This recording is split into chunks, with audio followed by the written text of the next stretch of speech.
ਬਾਜੀ ਥੋੜਾ ਜਿਹਾ ਦੱਸਣਾ ਕਿੱਥੋਂ ਤੱਕ ਹੈ ਤੁਹਾਡਾ, ਕਿਹੜੇ ਸ਼ਹਿਰ ਤੋਂ ਹੈ? ਕਿਹੜੇ ਇਲਾਕੇ ਤੋਂ ਆਏ ਹੋ? ਮੀਆਂ ਚੰਨੂ ਤੋਂ ਆਏ। ਮੀਆਂ ਚੰਨੂ ਤੋਂ ਆਏ ਹੋ? ਹਾਂਜੀ। ਤੇ ਤੁਹਾਡਾ ਬੇਟਾ ਜਿਹੜਾ ਉਹ ਹਾਂਜੀ ਕੀ ਹੋਇਆ ਸੀ, ਕਦੋਂ ਦਾ ਵਾਕਿਆ, ਕੀ ਹੋਇਆ ਸੀ, ਥੋੜਾ ਦੱਸਣਾ ਜ਼ਰਾ। ਸਾਲ ਹੋ ਗਿਆ ਇਸ ਵਾਰ। 9 ਮਈ ਨੂੰ ਹੋਇਆ। 9 ਮਹੀਨੇ ਹੋਇਆ। ਸਾਡੀ ਕੋਈ ਦੁਸ਼ਮਣੀ ਨਾ ਆਈ ਉਹਨਾਂ ਨਾਲ, ਕੋਈ ਮਸਲਾ ਹੀ ਨਾ ਆਈ। ਮਜ਼ਦੂਰੀ ਕਰਨ ਗਏ ਤੇ ਜਿਹੜਾ ਨਾ ਸ਼ਹੀਦ ਕਰ ਦਿੱਤਾ ਨੇ। ਬਸ ਪੰਜਾਬੀ ਹੋਣ ਤੇ ਮਾਰ ਛੜਿਆ ਨੇ। ਪੰਜਾਬੀ ਸਮਝ ਕੇ ਮਾਰ ਦਿੱਤਾ ਨੇ। ਸਾਡੀ ਕਿਸੇ ਨਾਲ ਕੋਈ ਦੁਸ਼ਮਣੀ ਨਹੀਂ, ਕੋਈ ਬਾਤ ਨਹੀਂ, ਕੋਈ ਗੱਲ ਨਹੀਂ। ਠੀਕ ਠਾਕ ਗਏ, ਕਮਾਵਣ ਗਏ। ਕਿਤਨੀ ਉਮਰ ਆਈ ਬੱਚੇ ਦੀ? 28 ਸਾਲ 17 ਸਾਲਾਂ ਦਾ। 17 ਸਾਲਾਂ ਦਾ। ਨਾਂ ਕੀ ਆਇਆ? ਸਾਜਦ ਨਾਮ। ਸਾਜਦ ਨਾਂ ਆਇਆ।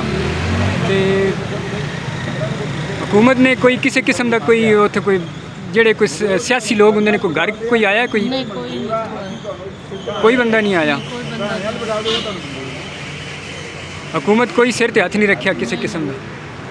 ਇਹ ਮੀਆਂ ਚੰਨੂ ਕਿਹੜੀ ਥਾਂ ਤੋਂ ਤੁਹਾਡਾ ਇਲਾਕਾ? ਕੋਟ ਸਜਾਨ ਅੱਡਾ। ਕਿਹੜਾ? ਕੋਟ ਸਜਾਨ ਅੱਡਾ। ਅੱਲਾਹ ਤਾਲਾ